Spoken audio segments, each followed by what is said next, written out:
to the Pnex Report. Pnex Report. Pnex Report. The Pnex Report. Pnex Report. Pnex Report. Live only on Pnex TV. Okay, so there's more updates about John Dramani Mahama. Now there's a particular video and name is Saku piece so and I'm in I'm say hey Mahama no I be pa. Now this particular video I want to share it with you because even though any idea happened and then no idea I'm sharing I'm saying no I need to share this with my lovely subscribers. Now you have to know say we have just 7 days that 2022 are ending, but this particular video on this particular day 7 years ago Mahama ABB Ediana Mahama went to Nsawam Pr. Yes, Mahama also became a prisoner. Now many say the elements in this video are very shocking, but then the day you see say you can't a leader any a person or also born home even though Onakasa Mahama only seem to need downfall no. Oh yeah, near me be a year. It's for young Konkoshe, a Bra Mahama, he became a prisoner for the night in Nsawam prisons.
demonstrate love to us and to show us that we can make the best of our life yet to be. We are very grateful. There is nothing we can do to show our appreciation. The only thing we can do is to say thank you for your visit will remain evergreen in our minds. And it will surely turn some of us around to get out of crowd which has never paid. We thank you. We take a song. Thank you.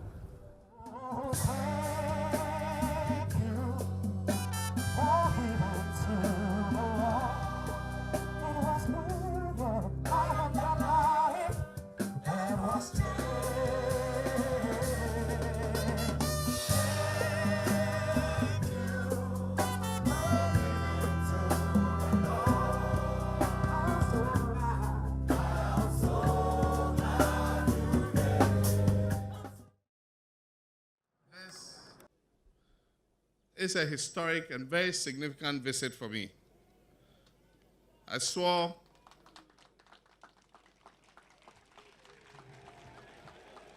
an oath after I was elected president to be the president of all Ghanaians.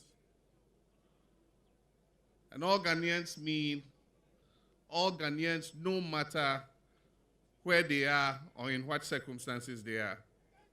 And so the inmates of our prisons are also our citizens, and I'm their president. And that's why it's in order that I came to visit you today.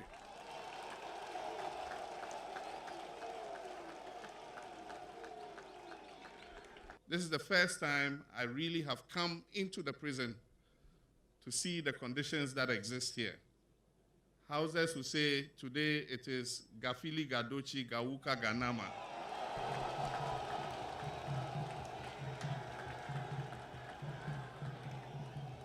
Prisoners are our citizens. And even though one of their rights may have been curtailed, that is the freedom of movement, one of their rights may have been curtailed, it doesn't mean that their rights as human beings and as citizens of our country have been curtailed. And so I've come to see for myself, this is a prison that should house a maximum of 800 people, and it is today housing as many as 3,500 inmates. That is 400% more than it should be accommodating. That is excessive. And we need to take action immediately.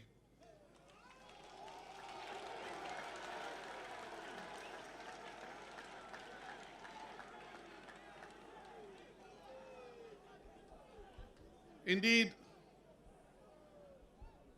it is often said that prison exists for all of us, because you don't know what you will do that will end you up here. Indeed, I can say unequivocally that there might be people here who indeed are innocent, but have found themselves here. And so in Tree, when they say, if you ask what home it means anybody can end up in this place. And that is why we need to remember that inmates of the prisons also have rights and deserve to live in better conditions than I have come to see today. Last Tuesday, at the invitation of the Prisons Council and the command of the Ghana Prison Service, we launched a project called Project Efiase. I'm sure you would have heard about it. It is a project that is meant to raise funds both from government sources and from the private sector to improve the conditions of our prisons. I want, as president and as leader of government, to speak on behalf of government and say that with what I've seen, we have an absolute commitment to contribute towards Project Efiase to improve the conditions of inmates of our prisons. There are many aspects to this. The first one will be to increase the space for accommodation in this prison. And so in that regard, we're thinking and we're going to allocate the money to build 2 new blocks in Nsawam prison so that we can move more of the inmates out of the current congestion that you suffer. Aside from that, we will improve the opportunity for prisoners to improve themselves with regards to skills training and with regards to education. I've heard of the very good work that many of you have done in the BEC and the SSC, but you don't have any opportunity to continue. And so we're going to get one of the tertiary institutions to start a distant learning program in prison so that those who pass SSC can continue and get a university degree. We will also improve the welfare of your officers. We cannot improve conditions for inmates without thinking about the officers. Because a well-motivated officer is a good officer to look after inmates. Aside from that, when the Chief Justice spoke, she spoke about what is at your heart, that is the issue of regaining your freedom.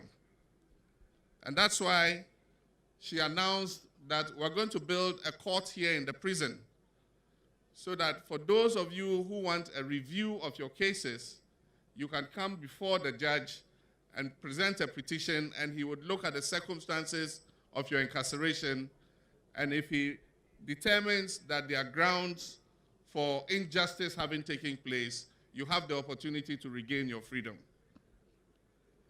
Aside from that, you might have heard that on 1st July, I granted an amnesty to 900 prisoners. Last year, I granted an amnesty to 1,000 prisoners. This year, I've granted an amnesty to 900 prisoners. And I'll have the opportunity to present a certificate of release to one of the prisoners today. But as your representative said,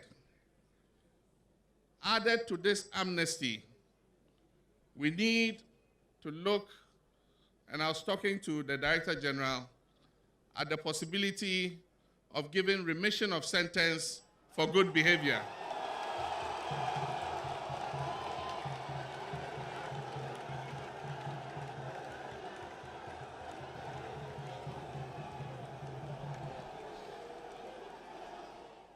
And so for those of you who have served a certain part of your sentence and have proven to be reformed and to be of good behavior, we will consider a remission of sentence or an amnesty to allow you to regain your freedom. Let me thank the prison's management for this opportunity and to say that I can't have come without donating a token to you. And so we brought you some items to improve your nutrition. We have 60 bags of rice here, 30 bags of sugar, 50 gallons of oil, and 30 cartons of mackerel. I hope that after my visit, you'll see a visible improvement in the food that is given you because of the items that we have brought here. I feel empathy with you, and I feel empathy with your families. And it is our hope that for those of you who will be released or who will be granted remission, the experience that you have had here will not only be a factor for changing your own conduct, but you will become advocates and ambassadors to educate and make our people aware that they should not be involved in behavior that will end them up in a place like this. You must become ambassadors who go out and prevent our young people from ending up here in prison, because you have come and you have seen and you have experienced for yourself. My understanding is that 400 of you from Nsawam are going home. Out of the 900. And so this is the first certificate of release, and I have the pleasure to present it to Prince Fedua Osei.